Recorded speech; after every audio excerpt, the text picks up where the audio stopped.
Kang Dae-won stood at the window of the ship New Seoul and watched the stars move past. His reflection looked back at him, a man in his 50s with gray hair and tired eyes. He wore the dark blue uniform of Earth's diplomatic service. The golden badge on his chest showed he was an ambassador, but right now he felt more like a student going to his first day at a new school. "Sir, we will reach Nexus Station in 2 hours," Captain Lee Jinwoo said behind him. Lee was younger than Dae-won, maybe 40 years old, with the straight back and careful eyes of a military man. He had served in Earth's Space Navy for 15 years before taking command of this ship. Dae-won turned away from the window. "Thank you, Captain. Are the others ready?" "Dr. Park is in her lab, going over the cultural files one more time." "Engineer Kim is checking our gifts for the council." Lee paused. "Sir, do you really think they want us there?" It was a good question. 50 years ago, aliens had first visited Earth. The meeting had been friendly, but strange. The visitors were tall, thin beings with blue skin and 4 arms. They called themselves the Kef. They gave Earth some basic technology and invited humans to join something called the Galactic Council, but then came years of waiting. Humans sent messages and got polite replies that said soon and when you are ready. Finally, last month, a formal invitation arrived. Earth could send representatives to the council. Dae-won had been chosen to lead the mission. "I don't know if they want us," Dae-won said to Lee. "But we're going anyway." He walked through the ship's corridors to find his team. The New Seoul was Earth's newest ship, built with both human and alien technology. It was fast and comfortable, but still small compared to what other species could build. Dr. Park Min-a was in the science lab, surrounded by screens showing information about different alien species. She was 35 years old with short black hair and quick, smart eyes. She had studied aliens for 10 years, even though she had never met one in person. "What have you learned?" Dae-won asked her. Park looked up from her screens. "The Council has 847 different species. Some have been members for thousands of years. Humans are the newest species to be invited." She pointed to a screen showing a large building floating in space. "That's Nexus Station. It's bigger than any city on Earth." She changed the screen to show different aliens. "The Council is led by 3 main species. The Keth, who first visited us. The Velthari, who look like giant insects. And the Gorth, who are like big lizards that walk on 2 legs. What do they think of humans?" Dae-won asked. Park's face became serious. "That's the problem. From what I can tell, they think we amusing, like pets that learned a new trick." She showed him a file. "Look at this. It took humans 200,000 years to leave our planet. Most species do it in less than 50,000 years. They think we're slow." Dae-won felt his stomach tighten. This was what he had feared. What else? "They call us the young ones in their official documents, but in private messages. Park hesitated. "They call us the late bloomers and the simple ones. Some species bet on how long it will take us to give up and go home." Engineer Kim Soo-yoon entered the lab. She was 28 years old and the smartest person Dae-won had ever met. She could fix anything and build machines that amazed even alien scientists. But right now she looked worried. "I've been listening." "TO Council Communications," Kim said. "They're not trying to hide it. They think this invitation is a joke. They want to see what the primitive humans will do when they see real galactic civilization. Any idea what they expect from us?" Dae-won asked. Kim nodded. "From what I can understand, new species usually go through some kind of test. If they pass, they become full members. If they fail," she shrugged, "they become what the Council calls protected species. It means they get to exist, but they can't make important decisions." Dae-won sat down hard in a chair. This was worse than he had thought. "So we're not guests? We're being examined?" "It looks that way," Park said softly.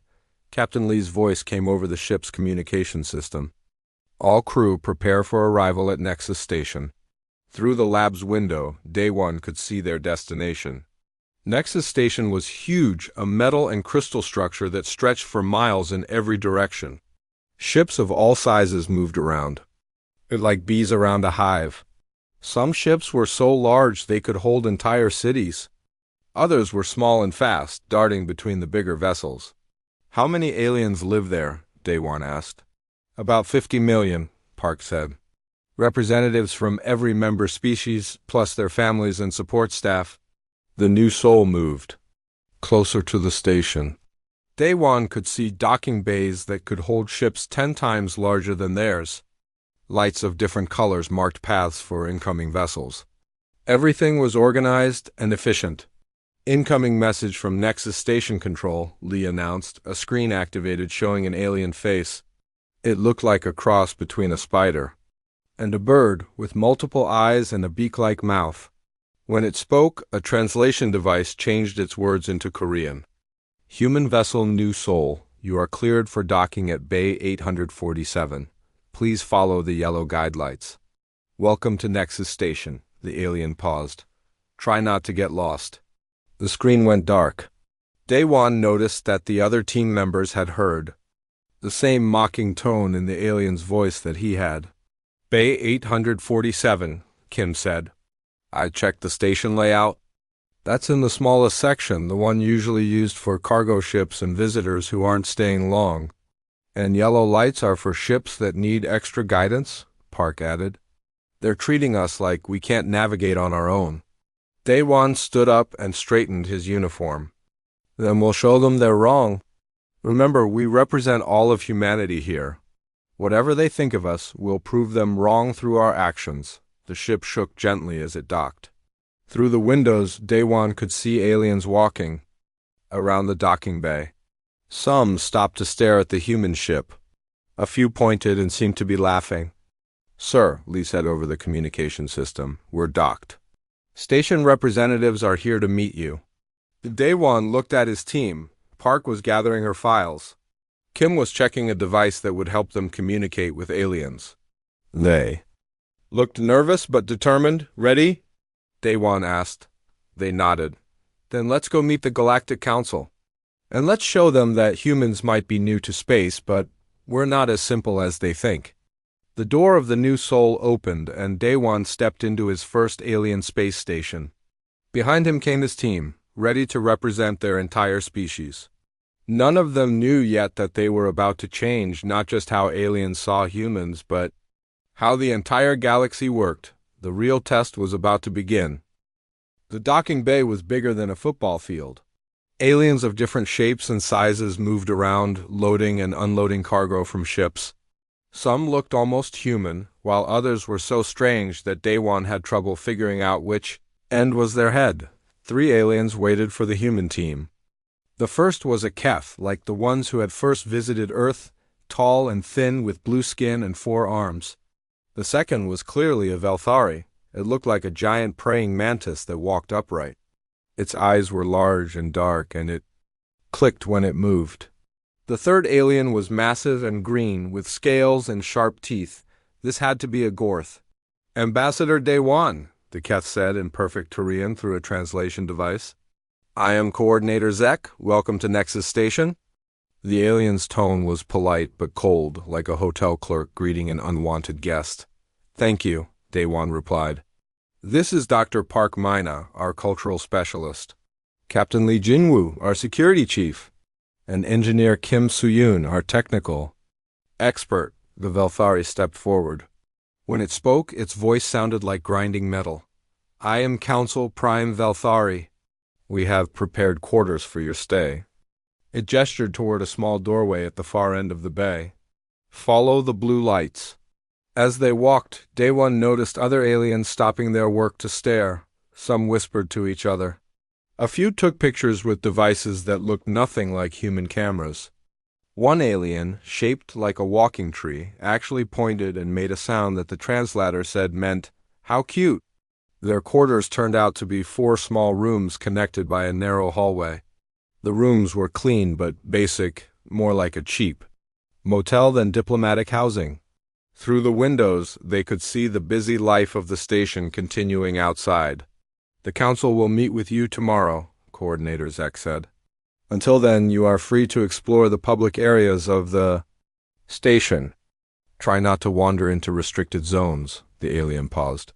There are maps available in simple pictograph form if you need them. After the aliens left, the human team gathered in Dewan's room. They're not even trying to hide their attitude, Captain Lee said, anger clear in his voice. That comment about simple pictographs, they think we can't read. Dr. Park was looking at her tablet, which showed a map of the station.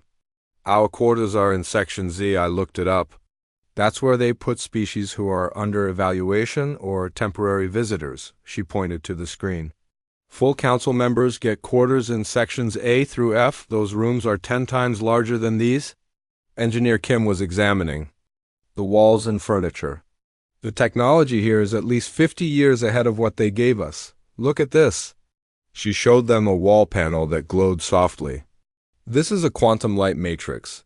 It can produce any color or pattern. But in our rooms, it's locked to basic white light. Why would they limit what we can use?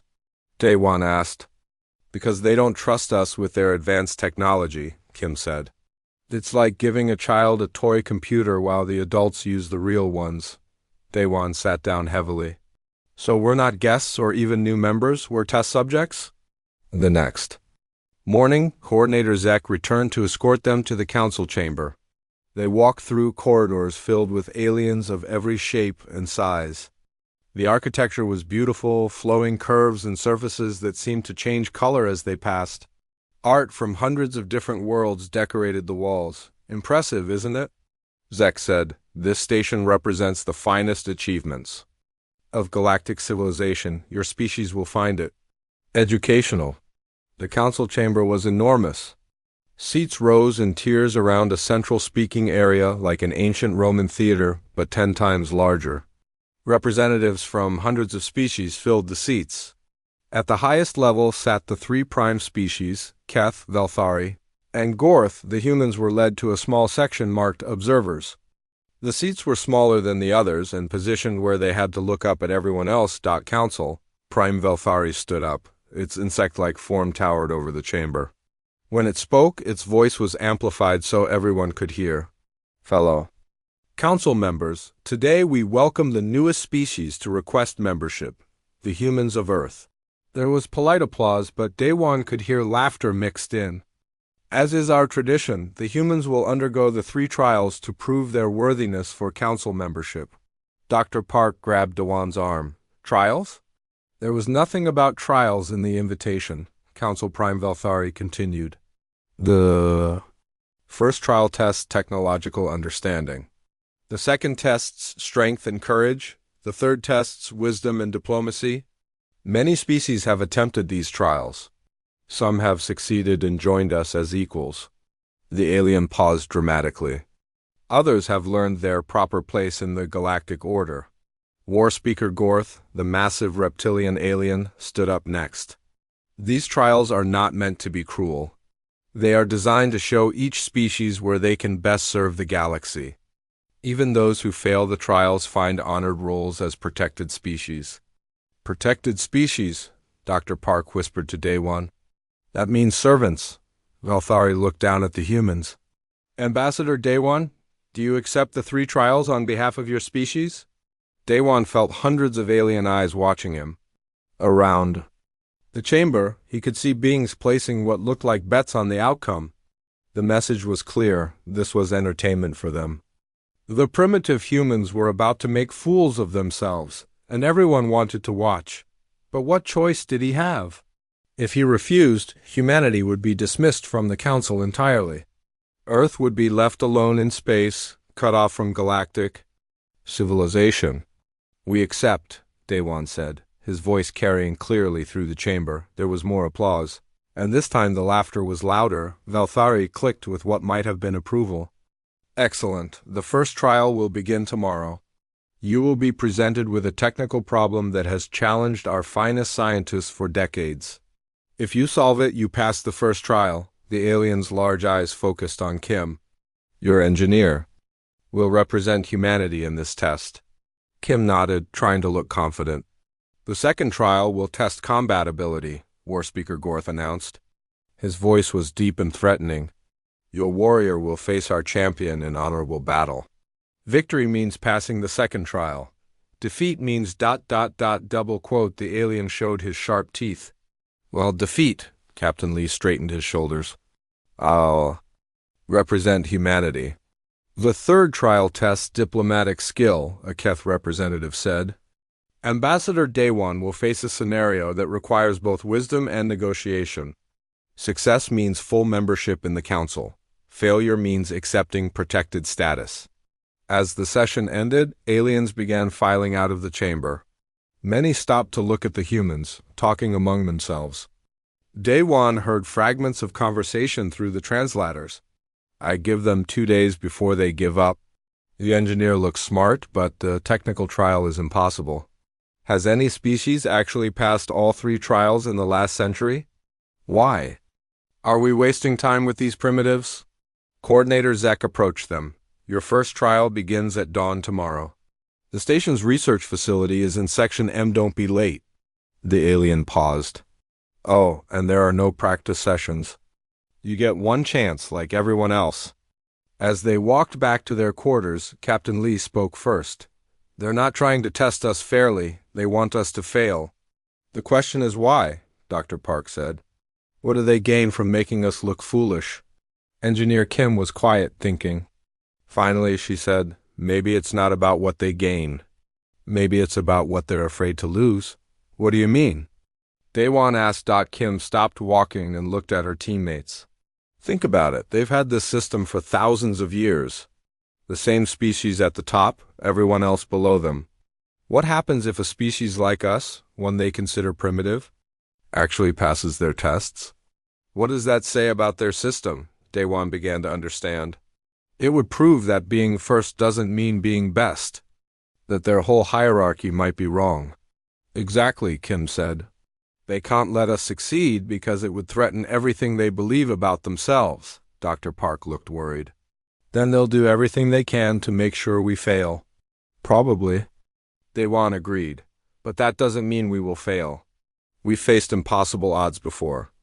That night, as the station's artificial day cycle dimmed to simulate night, the 4 humans prepared for what might be the most important tests in human history. They didn't know yet that they were about to prove something that would shake the galaxy to its core. The trials would begin tomorrow, and nothing would ever be the same. The research facility in Section M was the largest laboratory Kim had ever seen. Machines hummed and sparked with energy she didn't recognize. Alien scientists in protective suits moved between workstations that looked more like art than equipment. Everything was clean, bright, and intimidating. Welcome to your first trial, Council Prime Velthari announced. The insect-like alien gestured toward a massive display screen that showed what looked like a dying star. This is the Kepler Nexus, an artificial star that powers one of our most important trade routes. Kim studied the display. The star was flickering and pulsing irregularly. Around it, she could see the twisted remains of what had once been a perfect energy collection system. The star is collapsing, Velthari continued. If it dies completely, 17 star systems will lose power. Millions of beings depend on the energy it provides. Our best scientists have worked on this problem for 3 years without success. War Speaker Gorth stepped forward, his massive form casting a shadow over Kim. Your task is simple, human engineer. Save our star. You have until sunset, about 10 hours in your time measurement. What resources can I use? Kim asked, trying to keep her voice steady. A Keth scientist approached. Anything in this facility? We have quantum computers, antimatter generators, exotic matter manipulators, and gravitational field controllers. All of it is at your disposal. Kim looked around the lab. The equipment was amazing, far beyond anything on Earth, but as she examined it more closely, she began to notice something strange. Every machine was designed to use brute force to solve problems. The quantum computers tried to calculate every possible solution at once. The antimatter generators produced massive amounts of energy. The gravitational controllers used raw power to bend space and time. Can you show me what solutions have already been tried? Kim asked. Dr. Rex, a tall alien with tentacles instead of arms, activated a holographic display. We have attempted to contain the collapse using antimatter fields. We tried to restart the fusion process with exotic matter injection. We even attempted to rebuild the star using gravitational manipulation. Kim studied the failed attempts. Each one involved fighting against the star's natural collapse, trying to force it back into stability. They were all variations of the same approach, use more power to overcome the problem. What about working with the collapse instead of against it? Kim asked. The alien scientists looked at each other in confusion. Dr. Rex spoke first. I don't understand. The star is collapsing. That is the problem we must stop. But what if the collapse isn't the problem? Kim said, her mind racing. What if it's part of the solution? She moved to a workstation and began calling up data about the star's structure. On Earth, she had studied how forest fires could actually help forests grow stronger. How controlled demolition of old buildings made way for better ones. How even human bodies became stronger by breaking down muscle tissue through exercise. May I use this quantum computer? Kim asked. Of course, Dr. Rex said. Though I should warn you, it requires advanced mathematical knowledge to operate. Kim smiled. I think I can manage. She began entering calculations, but not the kind the aliens expected. Instead of trying to compute ways to stop the collapse, she was calculating how to control it. How to let parts of the star die while redirecting that energy to strengthen other parts. Fascinating, murmured Dr. Kess, a small alien who looked like a walking crystal. She's not trying to prevent the collapse, she's trying to use it. Hours passed. Kim worked steadily, occasionally asking for help with unfamiliar alien equipment. The watching scientists grew more and more interested as they realized what she was doing. Word spread through the station and more aliens came to observe. This approach has never been attempted, Council Prime Valthari said to the other Prime species. They were watching from a private observation room. She is thinking in ways we did not expect. Primitive thinking, War Speaker Gorth growled. She will fail like all the others. But as the day progressed, Kim's solution began to take shape. She wasn't trying to rebuild the star to its original form. Instead, she was designing a network of small, self-replicating devices that would allow controlled collapse in some areas, while strengthening others. The beauty of this approach, Kim explained to Dr. Park, who had come to watch, is that it makes the star more efficient. Instead of fighting natural forces, we work with them. The star will actually produce more energy than before, and it will be more stable. How did you think of this? Dr. Kess asked. Kim paused in her calculations. On Earth, we learned that the strongest structures aren't the ones that never bend. They're the ones that can bend without breaking. Our buildings sway in earthquakes. Our bridges flex in wind. Even our martial arts teach us to redirect force instead of meeting it head-on. Dr. Frex's tentacles twitched with excitement. This philosophy, it's completely different from our approach. We always seek to dominate natural forces, not cooperate with them. Maybe that's why the star was failing in the first place, Kim said.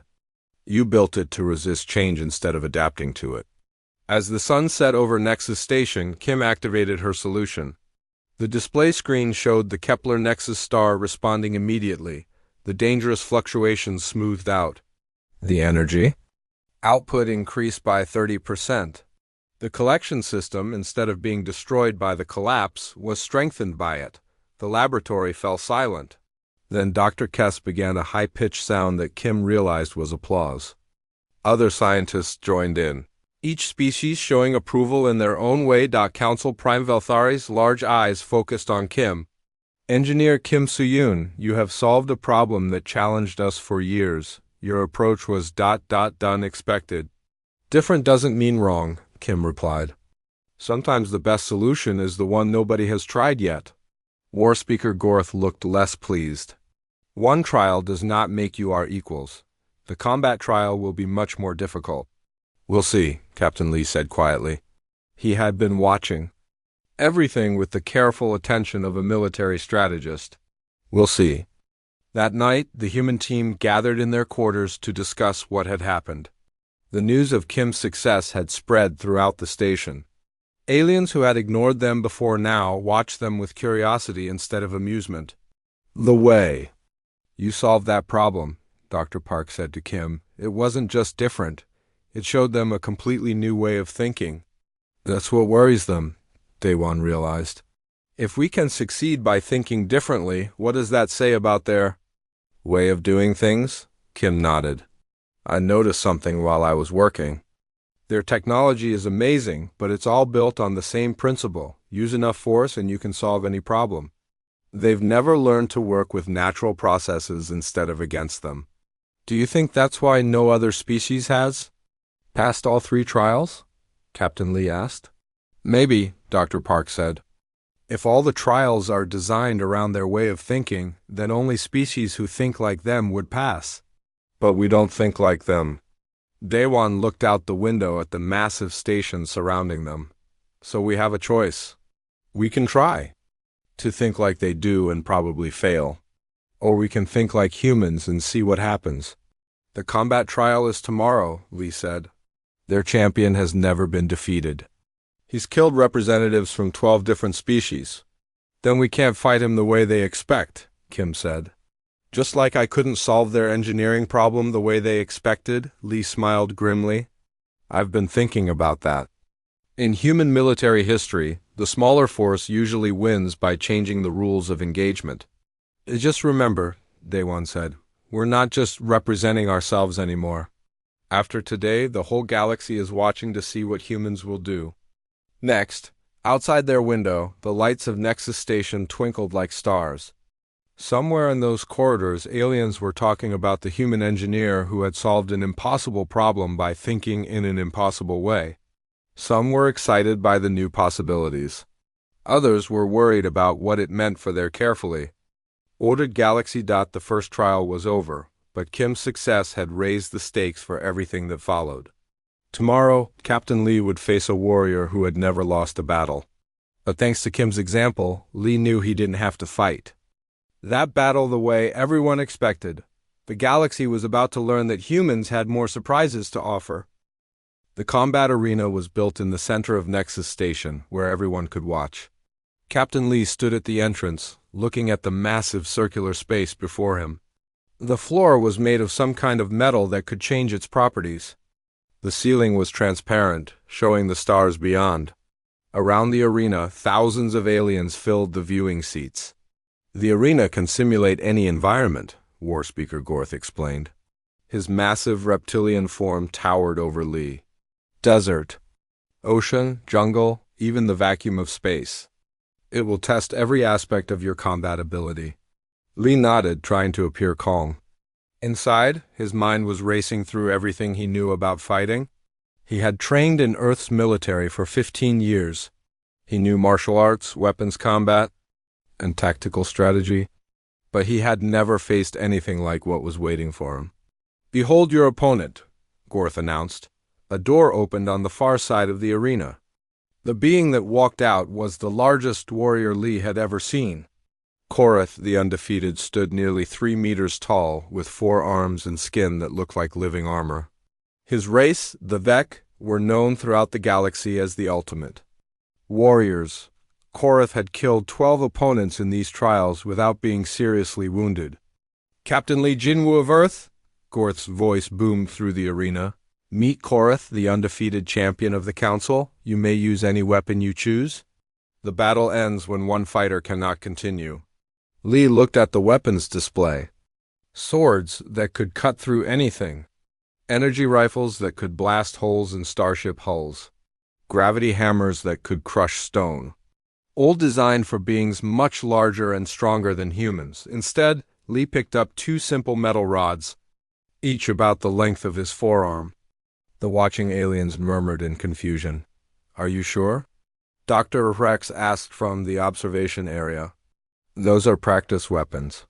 "I'm sure," Lee replied. Korath laughed, a sound like grinding stone.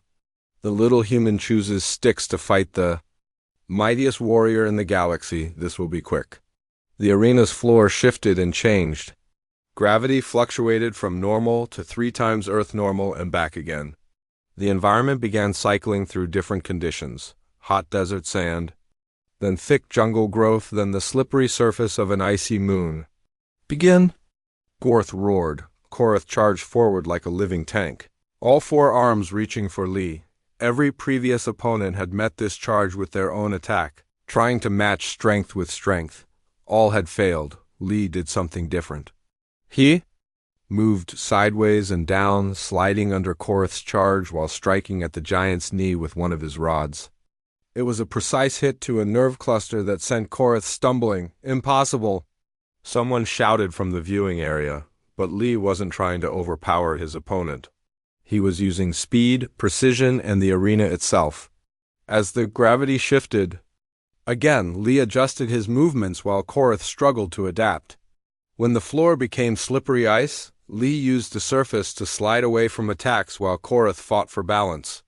"He's not fighting like a warrior," observed Dr. Kess. "He's fighting like water flowing around a rock."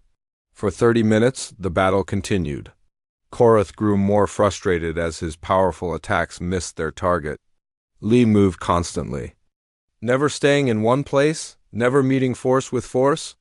He struck at joints, nerve points, and pressure spots that most species didn't even know existed. The watching aliens grew quieter, as they realized this was not the quick victory they had expected.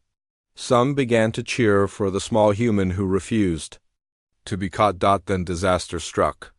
Lee misjudged a gravity shift and stumbled. Korath's massive fist caught him in the ribs, sending him flying across the arena. He hit the wall hard and fell to the ground, gasping for breath. "Now you die, little human," Korath growled, advancing for the killing blow. But as the giant warrior raised his 4 arms, the arena's gravity shifted again. This time it was stronger than before, nearly 5 times Earth normal. Korath, unprepared for the sudden change, lost his balance and began falling toward a gravity well that had opened in the arena floor. Lee saw what was happening. The gravity well was a trap designed to eliminate wounded fighters. Anyone who fell into it would be crushed instantly. Korath was too large and too off balance to save himself. Every instinct told Lee to let his opponent fall. It would mean victory. It would mean passing the second trial. It would prove humans were worthy of council membership. Instead, Lee dove forward, using one of his metal rods like a leva and his own body as an anchor. Lee caught Korath's arm just as the giant warrior was about to fall into the crushing gravity well. The effort sent waves of pain through Lee's broken ribs, but he held on. "Why?" Korath gasped as Lee helped pull him to safety. The arena fell completely silent. In the observation area, Council Prime Veltharia's compound eyes were wide with shock. This had never happened before. Warriors fought to the death, not to save each other. Lee stood up slowly, still holding his ribs. He looked up at the thousands of aliens watching him. When he spoke, his voice carried clearly through the arena. "Where I come from, we have a saying. Strength isn't about who you can defeat. It's about who you choose to lift up." He looked down at Korath, who was staring at him in confusion. "You're stronger than me, faster than me, better trained than me. In a fair fight, you would win every time." "Then why did you save me?" Korath asked. Lee smiled despite his pain. "Because winning isn't always about being the last one standing. Sometimes it's about making sure everyone stands together." The silence in the arena stretched for long moments. Then something unexpected happened. Korath stood up and raised Lee's hand in victory. "I yield," the giant warrior announced. "This human has defeated me not through strength but through honor. He has shown me something I had forgotten, that a true warrior protects life, not just takes it." The cheering began slowly, but it grew. Louder and louder until the entire arena shook with sound. Aliens from species that had lost warriors to Korath were cheering for the human who had shown mercy to their killer. In the observation area, Dr. Park was wiping tears from her eyes. "He did it," she whispered. "He actually did it." But War Speaker Gorth looked less pleased. This was not a proper victory. The human did not defeat his opponent in combat. He defeated something much more difficult, Council Prime Velthari said quietly. He defeated the expectation that strength and cruelty are the same thing. As Lee was escorted to the medical facility to treat his broken ribs, word of his actions spread through the station faster than any communication system.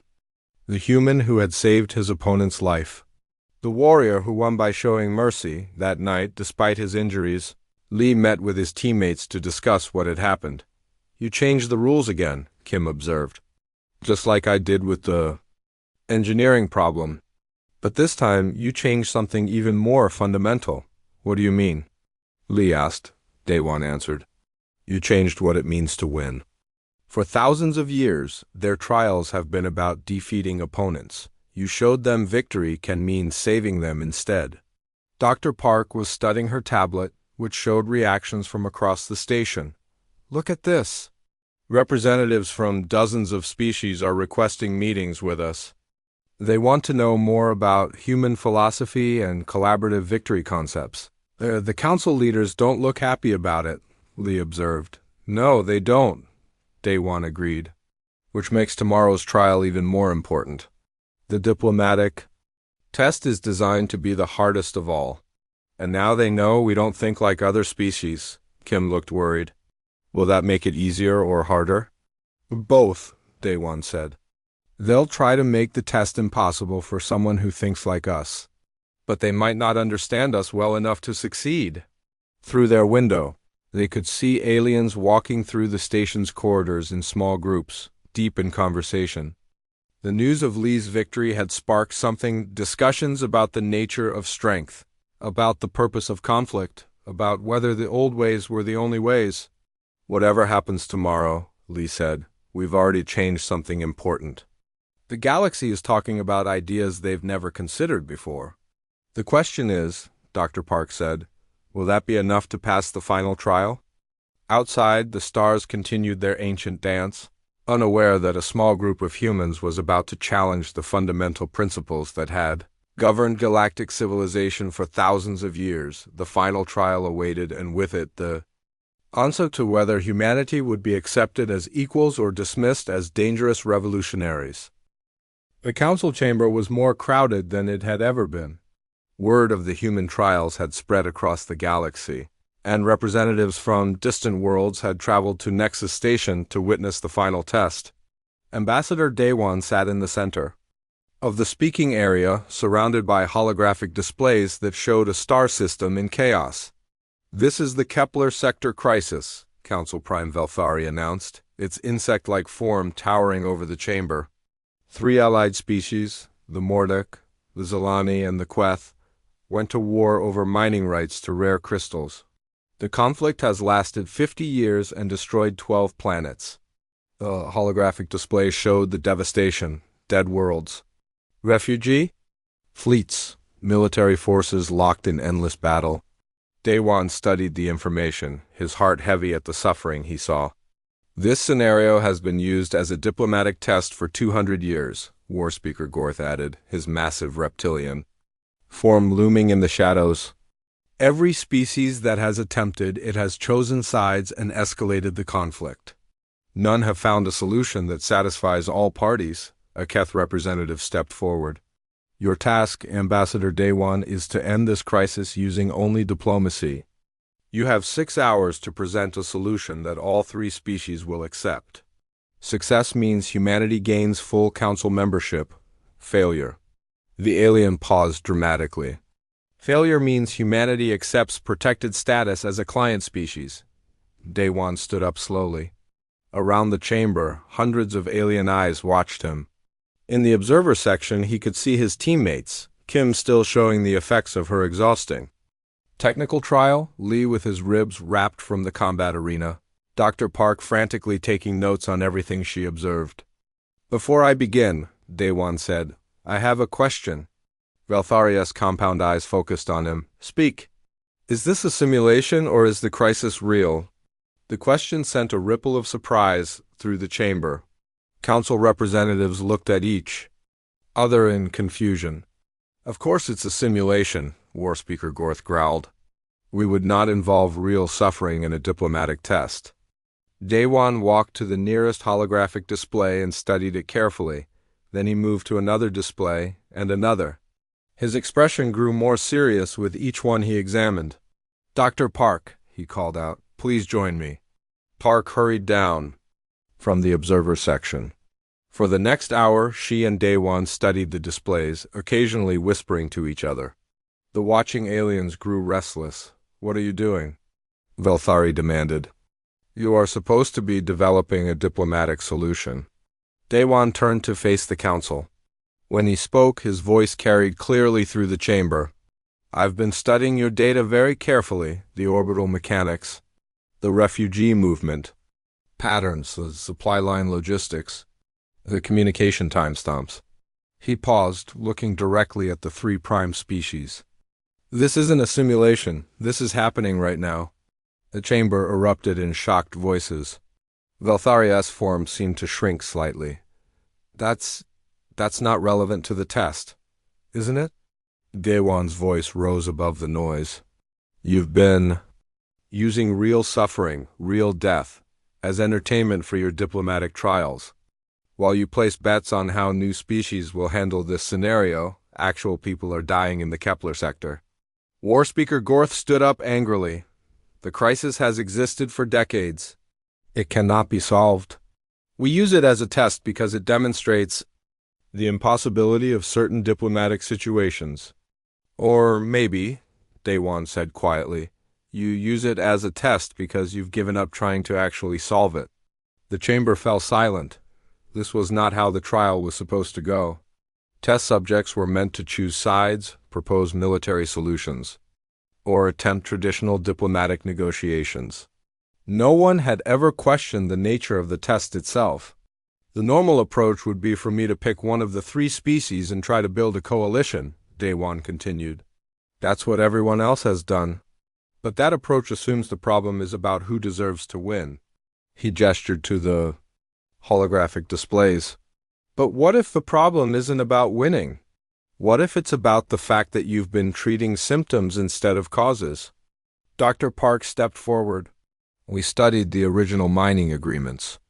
The 3 species weren't fighting over the crystals themselves. They were fighting because their home systems were running out of resources, and they thought the crystals were their only hope for survival. But the crystals were never the real solution," Daewon added. "They were just a temporary fix. Even if one species got all the mining rights, they would only delay their resource problems by a few decades." He walked to the center of the chamber, addressing not just the council leaders but all the assembled representatives. "The real issue is that these 3 species never learned to work together. They never considered sharing technology and resources in a way that would benefit everyone. They've been so focused on competing that they forgot they could collaborate." Velthari leaned forward. "And what do you propose?" "These species have been enemies for generations." Daewon smiled. "We start by giving them something more valuable than crystals. We give them hope." For the next 4 hours, Daewon presented a plan unlike anything the council had seen. Instead of choosing sides or dividing resources, he proposed a complete restructuring of how the 3 species thought about their relationship. "The Mordak have advanced manufacturing technology. The Zilani are experts in energy systems. The Queth have developed the most efficient agricultural methods in the galaxy. Instead of fighting over crystals that will eventually run out, they could share their knowledge and create sustainable abundance." "Impossible," War Speaker Gorth declared. "They've been at war too long. They hate each other." "Do they?" Dr. Park asked. She activated her own display, showing communication intercepts her team had analyzed. "Look at these messages between individual soldiers and civilians from all 3 species. They're not filled with hatred. They're filled with fear and sadness. They're tired of fighting. They want the war to end, but they don't know how." Daewon nodded. "The leaders might be locked in old patterns of thinking, but the people are ready for something new. We propose starting small, joint research projects, cultural exchanges, shared colonies on neutral worlds. Build trust through cooperation, before trying to solve the big problems." "And if they refuse?" a council representative asked. "Then we offer them something they can't refuse," Kim said, joining the group. We offer them membership in a new kind of alliance. One based on mutual benefit instead of dominance. The chamber buzzed with conversation as representatives discussed this radical approach. Some seemed intrigued. Others appeared skeptical or even hostile. Council Prime Velthari stood up. This is not how diplomatic trials work. You were supposed to choose a side and attempt traditional negotiation. Why? Daewon asked simply.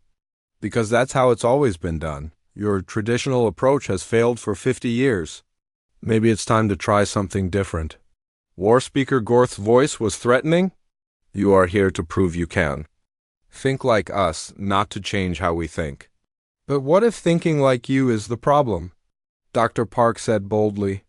You've created a system where new species either copy your methods or fail. But what if there are better methods? The debate that followed lasted for hours.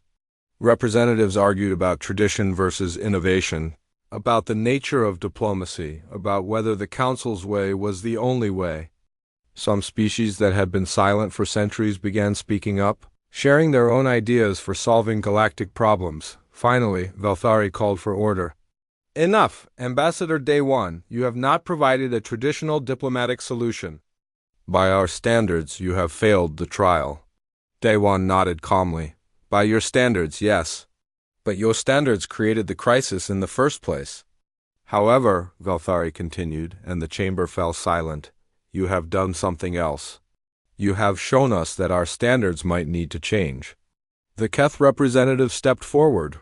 In all our years of testing, no species has ever questioned whether the test itself was flawed. Perhaps that is exactly what we needed someone to do. War Speaker Gorth looked angry, but several other prime species were nodding thoughtfully. The question before us now, Velthari said, is not whether humanity has passed our trials. The question is whether our trials are worth passing. Over the next week, something unprecedented happened in the Galactic Council. For the first time in thousands of years, representatives began seriously discussing changes to how galactic civilization worked. The human approach, cooperation instead of domination, innovation instead of tradition, hope instead of resignation, sparked debates. On every level of government, some species resisted the changes. But others, especially those that had been marginalized under the old system, embraced the new ideas enthusiastically. The Kepler sector crisis became the first test case for human diplomatic methods. Using the collaborative approach Daewon had outlined, mediators began working with all three species to find solutions based on shared benefit rather than victory. The process was slow and difficult, but for the first time in 50 years, there was real progress toward peace. Humanity was granted full council membership, but more importantly, they were invited to help reshape what council membership meant. The rigid hierarchy began giving way to a more flexible system where different species contributed their unique strengths.